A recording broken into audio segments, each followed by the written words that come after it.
Sahanavavatu Sahanau Bhunaktu Sahaviryam Karavavahai Tejasvinavaditam Astu Ma Vidvishavahai. Om Shanti, Shanti, Shanti. May that one protect us both. May that one nourish us both. May we work together with great energy. May our study be illumined. May we not unnecessarily disagree with each other. Peace, peace, peace be unto all. So we are starting a new section of the Katha Upanishad, which is very familiar to us. Familiar in the sense that it uses the same analogies that we find in the Bhagavad Gita. And we see the same kind of trend in the philosophical discussion. We have to understand this is not just mere philosophical discussion. Otherwise, it would put it in the realm of the intellect. The Katha Upanishad clearly tells us that it is not by this instruction or intellectual power, not even by hearing, as we're doing now, but it is attained only by that one whom the self chooses. To such a one, the self reveals its own nature. What do we mean by self? We mean that inner entity that is unchanging, that inner entity that is supreme, that acts as a kind of witness amidst all the other changes around it. Now, the beauty about being a witness is also an enjoyer. So sitting there, enjoying what? Well, we can view it as a kind of play. Supposing we view the world as a play of waves, then we can actually make an understanding of a supreme player somewhere. If we think that this is a dance, then we can think of this entity as a dancer. And we can personalize this entity. In personalizing this entity, the theological virtue of grace comes in. And we can also interpret it in this way. It amounts to the same thing. It's not that we are getting something. It's not that we are attaining something. Nachiketa was attaining some kind of relative immortality in the next life. Something that can be described as a bridge to the Supreme. But that entity doesn't go anywhere. In spiritual life, we can begin with an idea that we have some kind of goal somewhere and we progress toward it. But that raises some very difficult questions, practical questions. That if things are defective from the start, and our nature is defective from the start, we have no hope of attaining it or changing it. It is as it is. But if our entity is already full and free and perfect and doesn't go anywhere, doesn't change, the question of mortality doesn't arise, the question of immortality doesn't arise, the question of incarnation doesn't arise, the question of reincarnation doesn't arise. Now, I brought this to light some weeks ago in France, and some of you misunderstood me. Oh, the Swami, this was in the evening session, by the way. Oh, the Swami doesn't believe in reincarnation. But on the contrary, I do believe in reincarnation. But of what? Of foolishness. So we have to persist until we get out of what is called samsara. On Thursday, I was given a tour, along with others, as part of a conference, interfaith conference. And this was at Yesteryear Library. Yesteryear Library is not exactly a library, it's more of a museum with many, many different artifacts. There's one section that has artifacts from different religious traditions. Interestingly enough, one section, the Christian section, contains the oldest scriptural texts, Christian texts actually, in the world. Wonderfully preserved on, not parchment as we would expect, that we know can last for years and years and years, very durable. It was very expensive. Some of you may have heard about the Book of Kells. To make the Book of Kells, so many hundreds of cows had to go into it. That is, their hides would have to be used. No doubt it's durable, but extremely expensive and not accessible. We learned there that it was the Chinese that brought paper to the Muslim world, and the Muslim world brought it to the whole of the Western world. But here is paper. Here is paper that has lasted, papyrus paper that has lasted for at least 1,800 years, remarkably. Anyway, that's a sideline. In this exhibition, the person who was taking us around misunderstood this word samsara, because they said it was Buddha that rebelled against the idea, and I'm paraphrasing this, of reincarnation, saying that no, you can get out of it. And the way is one particular word called nirvana or nibbana. Now, because of time, I wasn't able to correct our guide to say this word was not novel to Buddhism, because you find this word contained in the Bhagavad Gita as Brahma Nirvana. That means indicating, on the one side, there is a negative extinction of things, but on the other side is a fullness. It is already full, it is already free. And yes, throughout all of the scriptures, including the Katha Upanishad, we will find that the goal is this accessing of freedom that is already there. It is not accessed by instruction, it's not accessed by intellectual power or acumen, it's not accessed by text torturing, that kind of philosophy, intellectual argument done at university level, doctorates in philosophy, putting forward dialectic arguments here and there. No, that's not the case. And then he who self-chooses expresses this beautifully, because it is not because of our endeavor, it is because of a discovery of what always is there shining through. And we can't get this grace, if you want to call it that, through meditation, because meditation is the expression of this grace flowing. What is thought? What is the capacity to steer our attention in a specific direction, if not a flowing grace? Thought itself is the grace. Meditation will not attain it. It's there already. It's the same thing with everything else. Knowledge is not to be attained, it is to be expressed.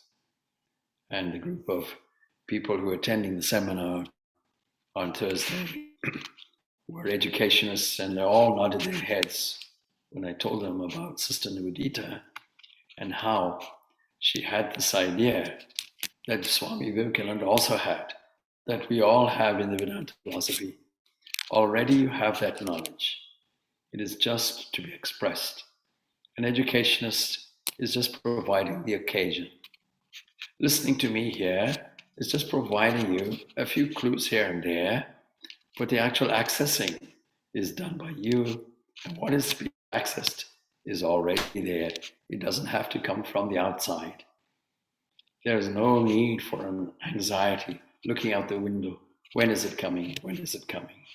Already here, already full, already free. And if you want to take advantage of this in the working, waking world, if a student wants to pass an exam, get a diploma, or if somebody wants to attain any material goal, you have to understand the composition of matter itself, and how behind it is the queen bee of the mind. In this case, cosmic mind. Accessing that will give you access to everything. Already granted. Please will pray for this. Already granted. Please may I pass an exam. Already there. past tense being used. So this God's grace we can view as in prayer, for example, making or seeking the help of divine grace, but the heights of contemplation, which are scaled by maybe a few, not meant to discourage you, but meant to say that you have to be more selective, not casual. A casual attitude won't get you access to this. So some effort is required. Otherwise, there's a danger of saying, well, everything is already there, nothing to attain, nothing to achieve. Then I may as well just do nothing. I can relax.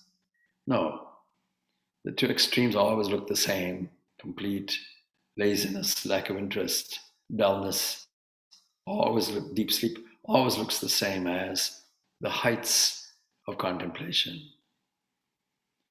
And so when we scale these heights that a few scale, they're attributed in a special degree to divine grace, no doubt.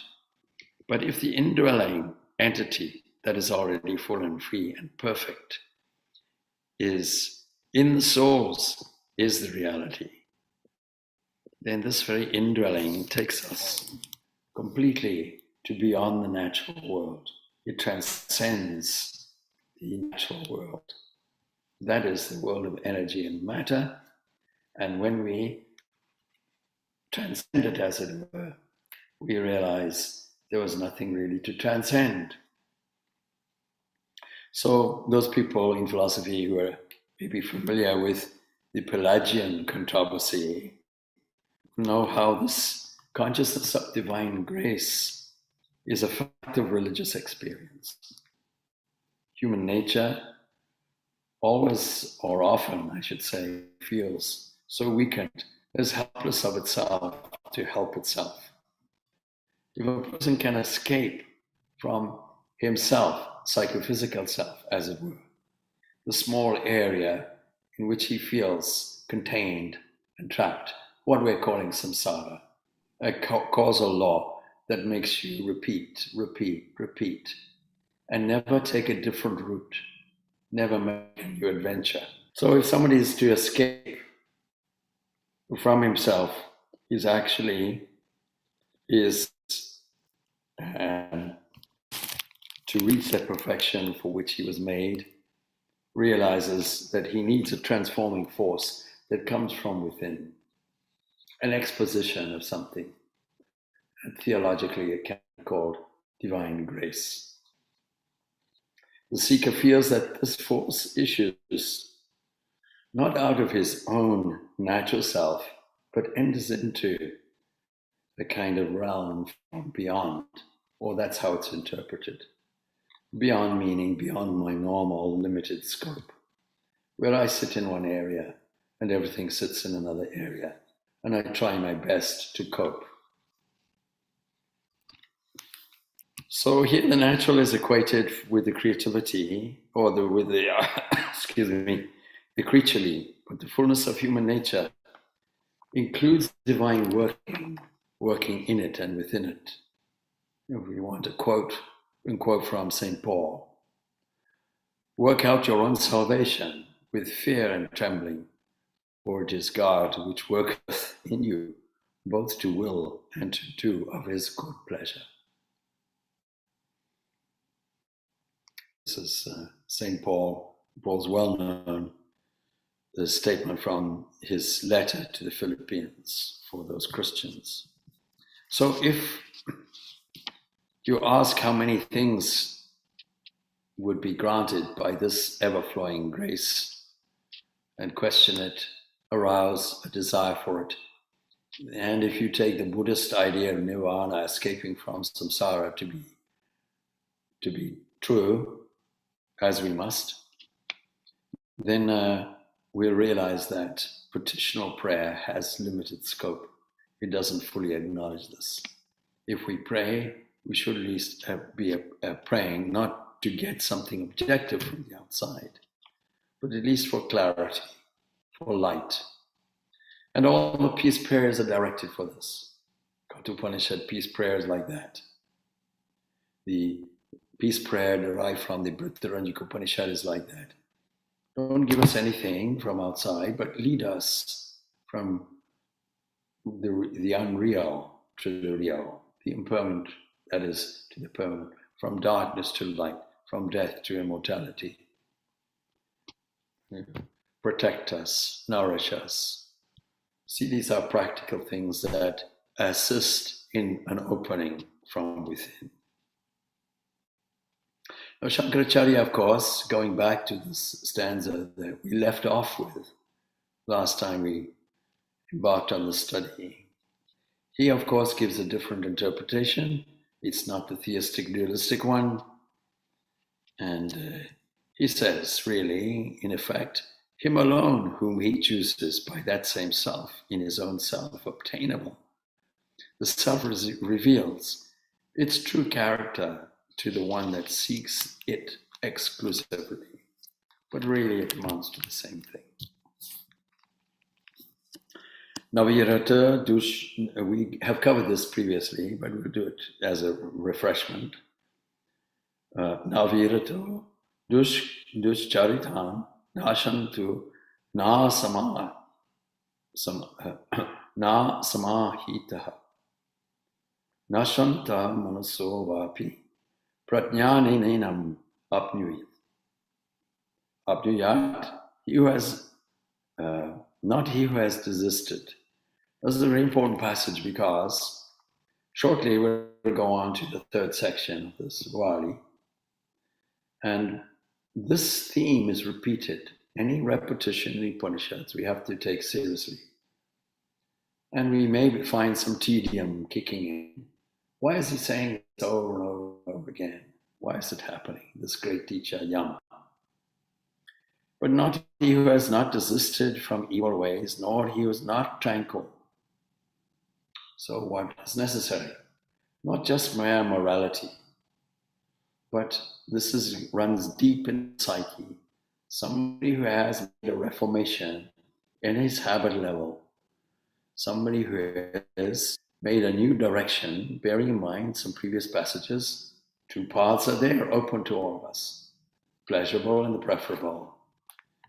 There is a faculty within us, which is a discerning faculty, acknowledging these two avenues.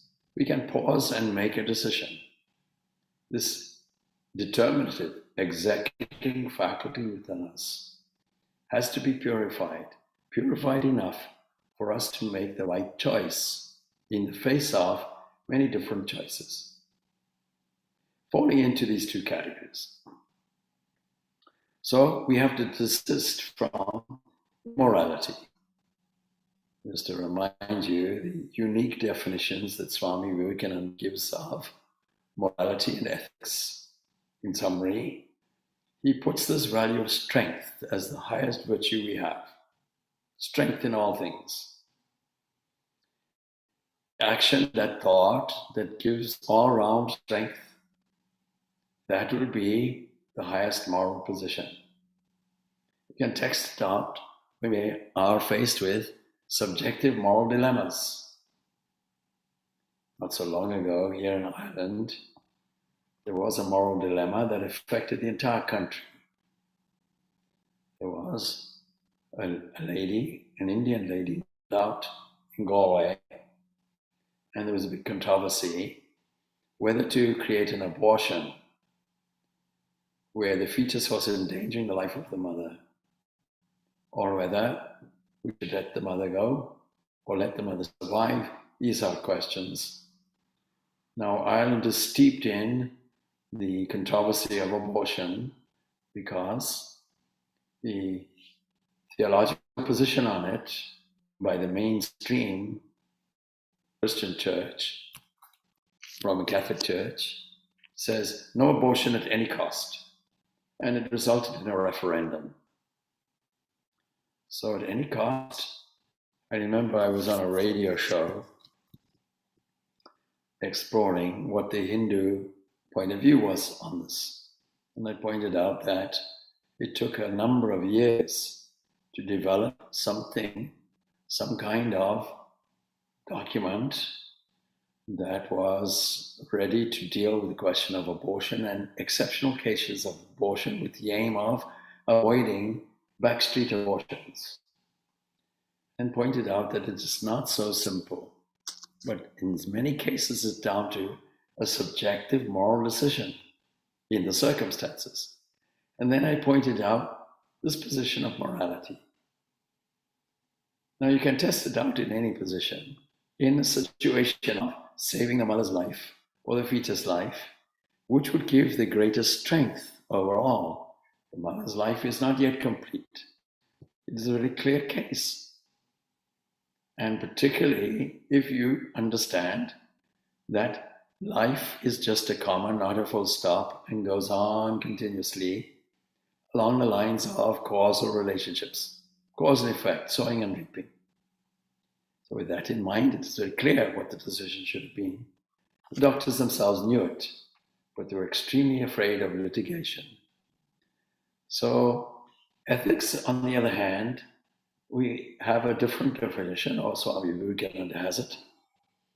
The least selfish position will be the highest ethical position. That is, putting the ego in the way.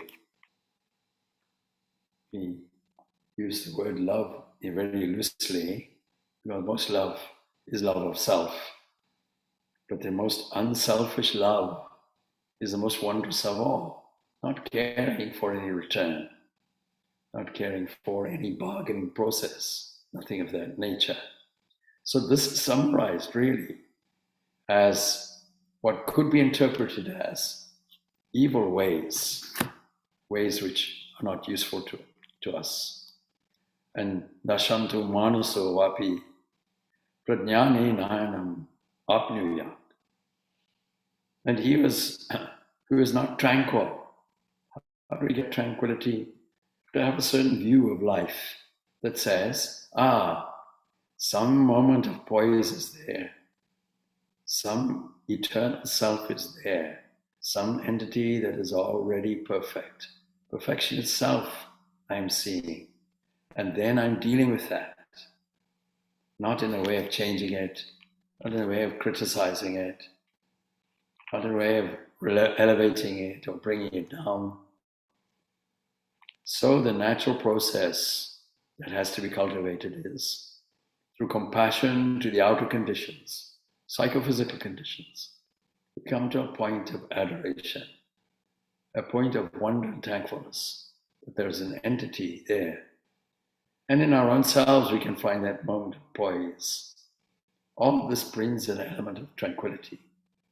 Contentment is equivalent, in most cases, to thankfulness, cultivating that attitude. Saying wisdom cannot be attained without the moral qualifications is an important statement. And no one can realize the truth without really the illumination of wisdom. Otherwise, our moral judgment will be intensely flawed. So until our mind, our heart are effectively purged, cleansed, purified, at the deepest level, the unconscious level, we can never really be tranquil. So it was not, if you have not cultivated a concentrated mind, where all your energy is steered into one direction, then not even he whose mind is not composed can reach this.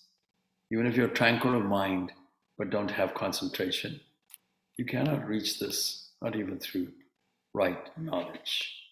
So just to remind you of some of these things that were covered previously. And then the section finishes off with Yasya Brahma cha kshatram cha ube bhavata bodhanaha Ritya yasyo pashe chanam ka ita veda yatra saha.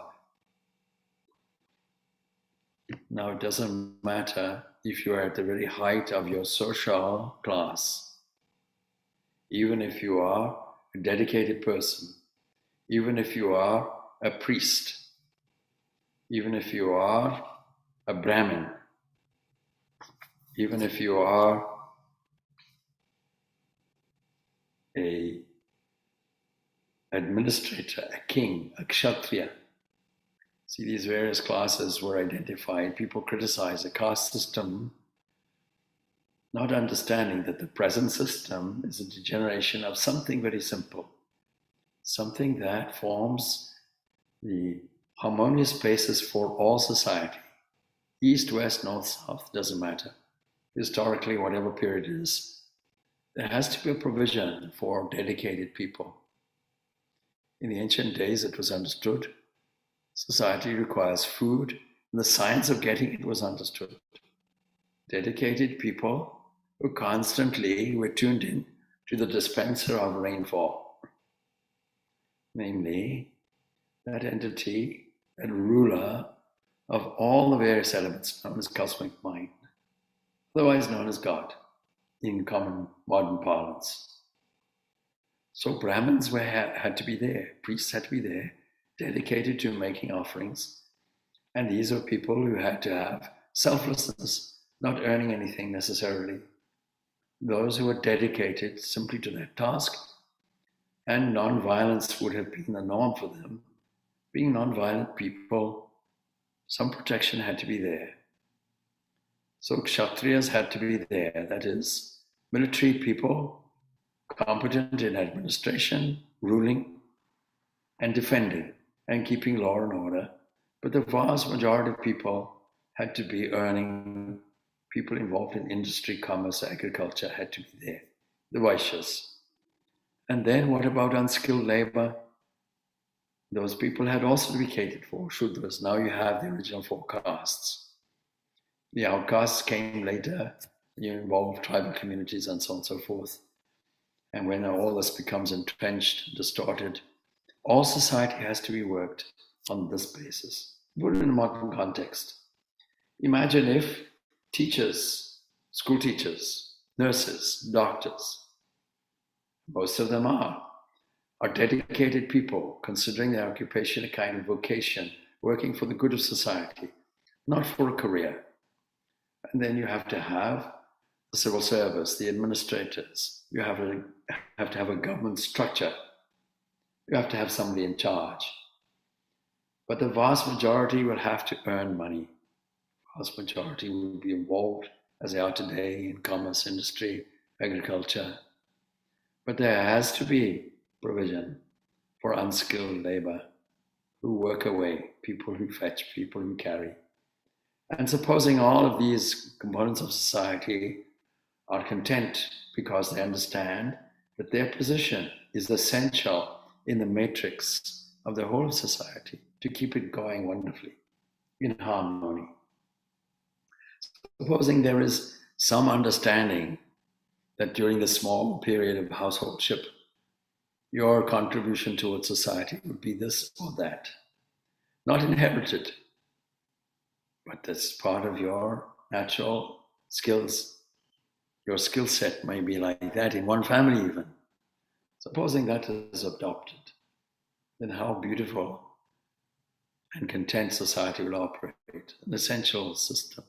We take the most important echelons, those who are seen to be at the top, as it were, that the Brahmins and the Kshatriyas are there. Well, from the point of view of this internal self, this divine internal entity, doesn't really matter. How can one who is not of this kind know the self for which both the Brahman and the Kshatriya, though they are upholders of righteousness and protectors of all, bhavataha they become food for which the self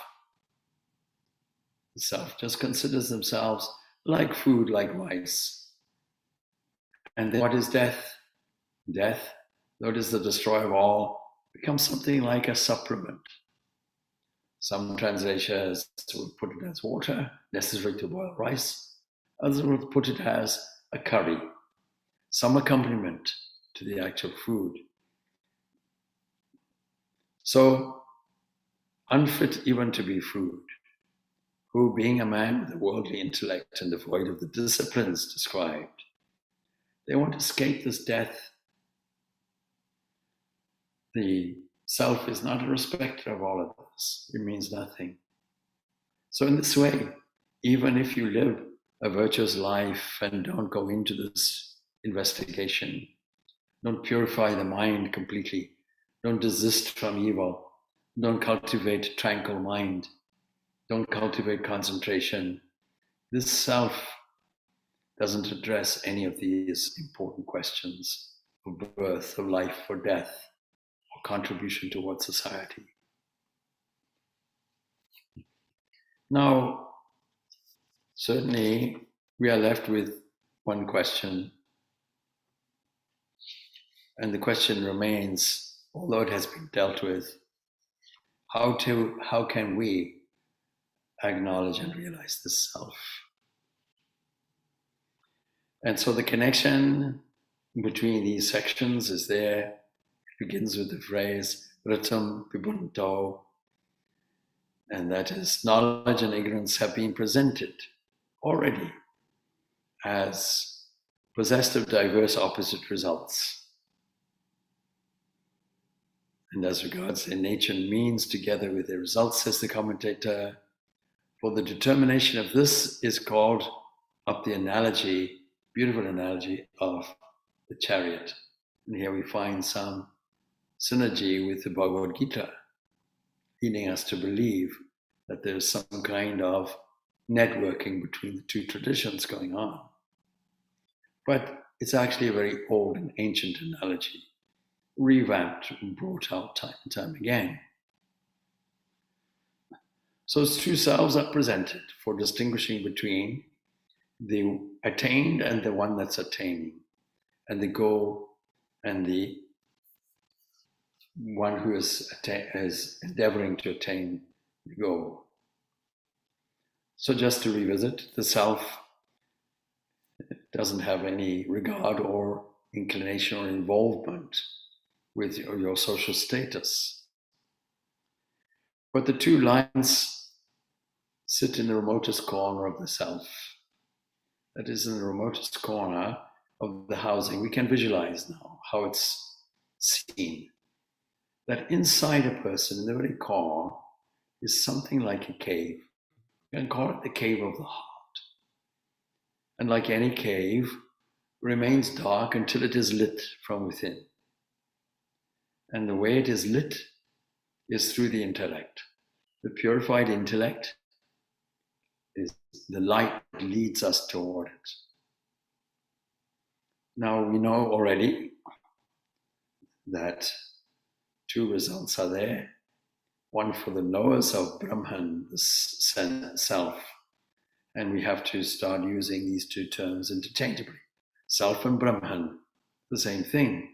When I discover the eternal, the infinite visible in me, I've discovered it in the whole cosmos. I've discovered it in the whole of existence. Well, the knowers of Brahman, the worshippers of the five fires, to name them, are Garha, Patya, Aha, Vaniya, Dakshinagni, Sabya, Avasthaya, respectively indicating that region beyond the heavens, and then the cloud, and then the earth, and then man and woman. So, in other words, our total concern of the whole universe. What is beyond what we know? What is the thing that we know? What is the intervening thing that prevents us from seeing us beyond? And what is the human condition? How can we elevate it to a point of usability or facility in gaining our knowledge? So it begins, Pibanto Ratam, the drinkers of nectar, the drinkers of truth. What happens with them?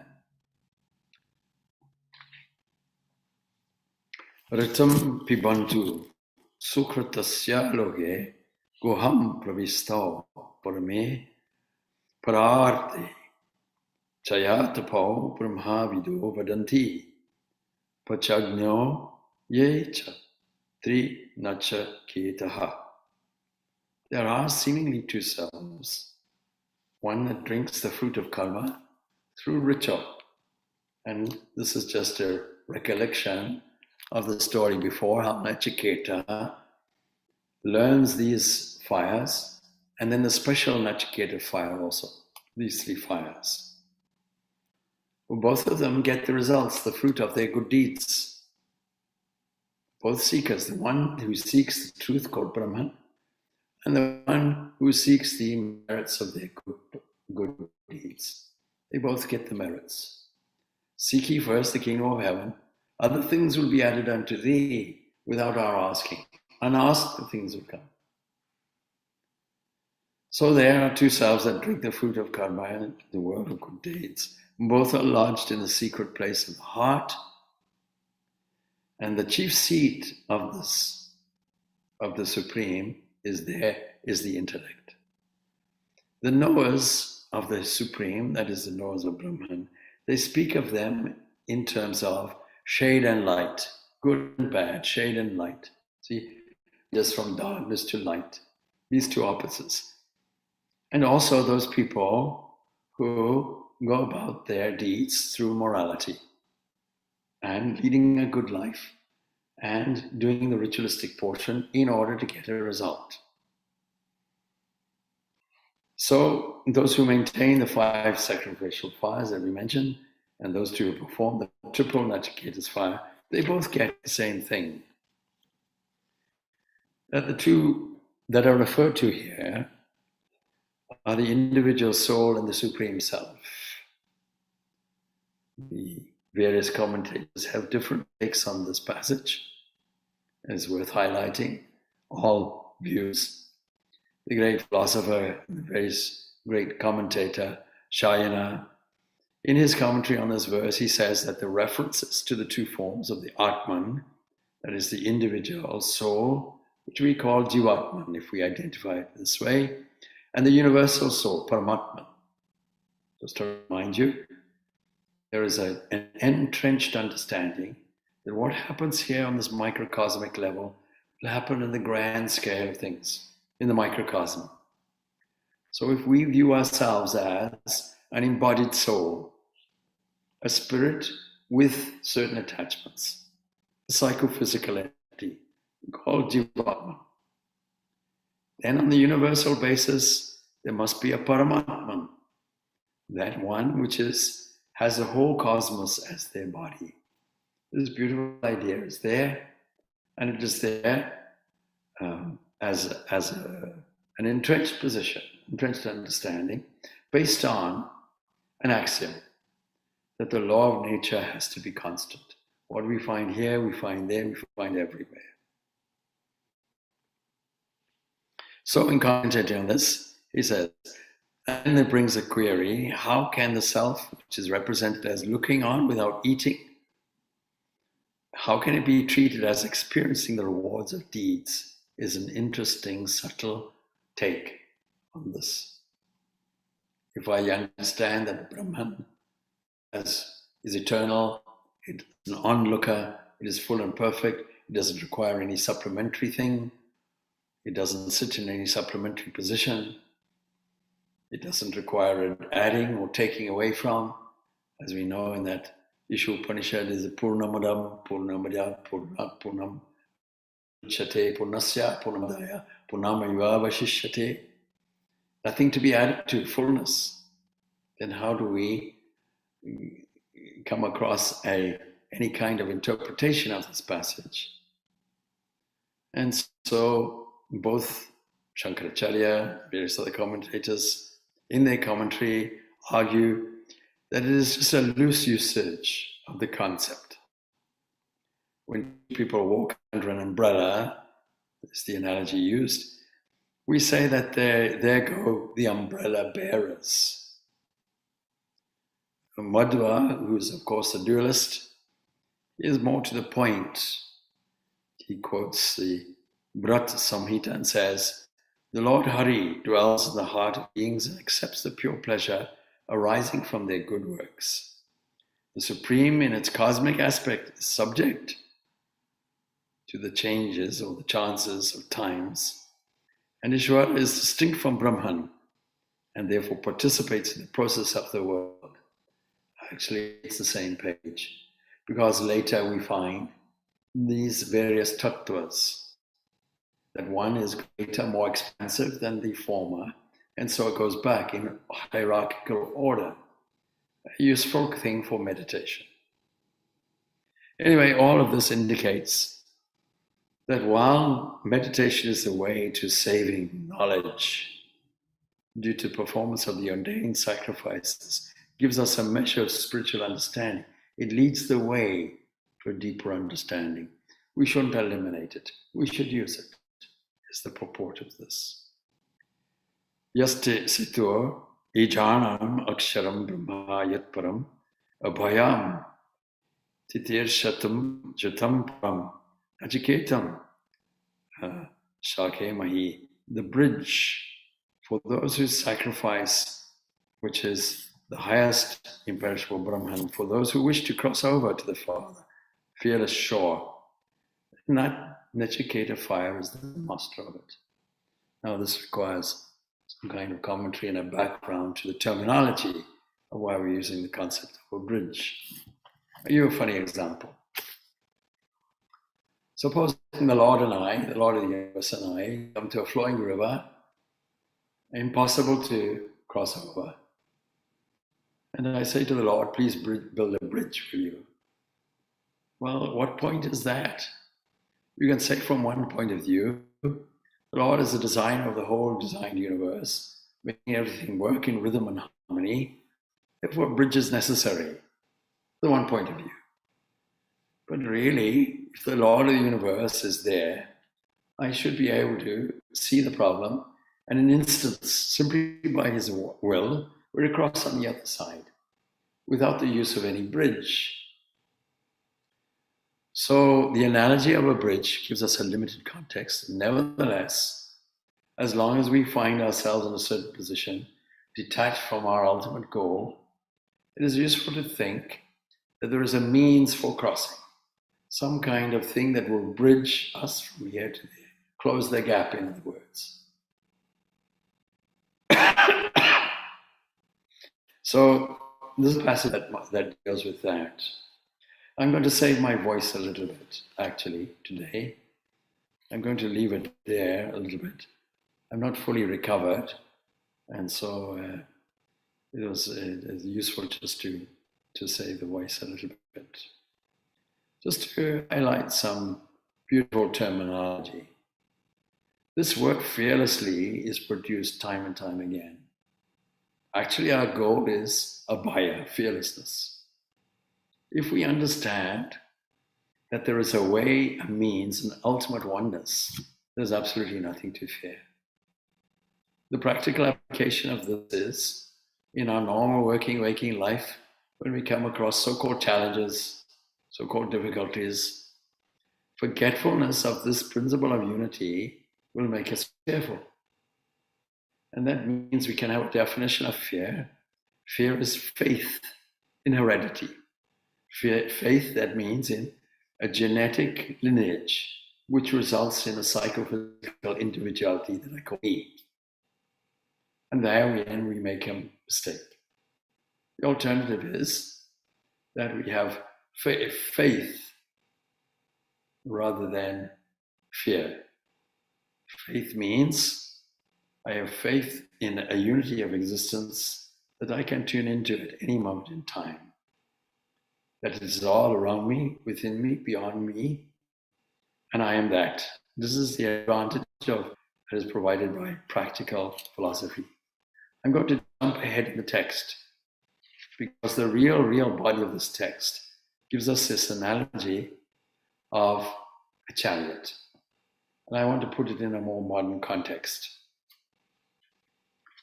The idea of a chariot is a useful analogy. We come across it in Bhagavad Gita also. We have to go back to some ancient days. The means of transport. And we find it there in warfare as a useful vehicle. Supposing we are able to revalue I and me and mine as a bodily thing. Mainly when we talk about I, we're talking about the way I look, or a certain personality expressed through a body. But principally, when we talk about ourselves and somebody else, we are thinking of the physical form of an entity. No doubt, when we remove the personality, the mental aspect of it, the mind being the queen bee of everything, controlling everything, then we have just a mere corpse, unused. Supposing we revalue this as a divine earth car that we're moving around in, some divine chariot. And the ancient chariot would have had spoked wheels, and it would have had horses. Supposing we say that these horses are untrained, imagine harnessing untrained horses to a chariot. It'll be mayhem. They'll all want to go out of panic, perhaps in different directions. Supposing we can gather them all in a disciplined way, with the capacity to discern which direction we should take them in, the whole thing, instead of allowing them to wander off and release them from the reins. If we did that, they may be lost forever. Untrained horses would be wild horses. They'll want to go off in different directions, seeking their freedom. But the sense of freedom that these horses have is deeper than the horses themselves. What are the horses? Actually, these are what are called the indriyas, the sense organs. 10 of them are there. Organs which bring in information, 5 sense organs: sight, hearing, touch, taste, smell, all of these, and then the organs of reaction. And the interesting thing is, every cell has it. Even bacteria have it. When we analyze a simple cell of the body, formerly we thought it was regulated by an infallible DNA. Well, DNA is an architect. It's contained in the nucleus of the cell, with over, say, 10,000 coded messages, most unused. All coiled up, like kundali, coiled up, not expressing themselves. Now, in recent years, comparatively recent years, let's say 20, 30, 40 years, there's been a remarkable discovery. If you extract that DNA that regulates everything, that produces proteins, actually only a small part, maybe 1%, produces proteins. And 3% are replication, and so on. A whole complexity in the whole cell acts as a fall-safe thing, meaning that amongst all the possible mutations that can occur, all the possible design errors, copying mistakes, etc., all get rectified by other parts of the cells. The cell itself being a complex organism, something like an inner city that is so well regulated, it knows what to do. We use another analogy, something like a manufacturer. A quality control is there. And so if you take that DNA and you put it out in a petri dish, it doesn't do anything. It doesn't grow, it doesn't diminish, it doesn't produce protons, it doesn't do anything. Something else is required. The entirety of the cell is required. This great complex thing operates in the same way as this overall analogy of this chariot. And it knows how to communicate with its external environment, bring in its required information, its enzymes, its particular needs, and through quite a complex process, brings off what it doesn't need, all done through the membrane of the cell, and brings it and weaves itself, as it were, around the DNA, which is unchanging and unchangeable. It is fixed. Architectural plan, fixed. All our whole future destiny, fixed. And modifies its behavior by creating switch on, switch off mechanisms. This whole science is called, the science, instead of putting it as genetics, we put it as epigenetics, inferring that there's something that is over and beyond, something that supplements the programming if it wants to. And so this remarkable efferent and afferent current we find in cells, these are like horses. Don't forget what applies on the tiny microscopic level will be there on the macroscopic level. Let's call ourselves a macrocosm of the small cell, with the efferent and afferent currents going in, information going in, and reaction going out, because it doesn't stop there. The outgoing response is there. And this incoming and outgoing we find everywhere. But imagine now undisciplined animals going in different directions. It is held together by what we call the mind. And we may even say, we can use physiological terms, we can say that the reins or the mechanism, organic mechanism that we use is the brain. But mind is the rein. Now we have to understand a little bit of the Sankhya psychology, because all of this comes from there. Part of the mind are the indriyas, the senses themselves. If you want to discover all of this, you have to read Swami Vivekananda's Raja Yoga. In there he describes the whole process beautifully. Information comes from objects coming in, and the indriyas are actually part and parcel of the mind. So the mind has this facility for incoming information and response. But then behind that is an intellect, buddhi. And there's a determinative faculty, as the executive officer, the one that decides. It is this determinative faculty that has to be employed in controlling the rest. And with each level becomes a different controller. Seemingly, it looked as if the mind was controlling. Before that, we thought the senses were controlling. Now we know it's the intellect that's controlling. And behind the intellect, there is the entity that sits in the chariot, using this analogy. The chariot driver is the intellect. The reins are the mind. And the horses are the senses. And this comes out as action, reaction, and joy and sorrow as a result. Because all our problem comes from the objects and our relationship to the objects. If we're able to control this, then we're able to use this determinative faculty and discover the self that is already there. This is the process. And time again, it's repeated. What is the process? How can we discover the self? And repeatedly, the answer comes in different forms, in case we didn't grasp it the first time. This beautiful example of the chariot is there before us. A few things we have to deal with in front of it. We can pick that up next week, next Saturday. Om Shanti, Shanti, Shanti. Peace, peace, peace to all.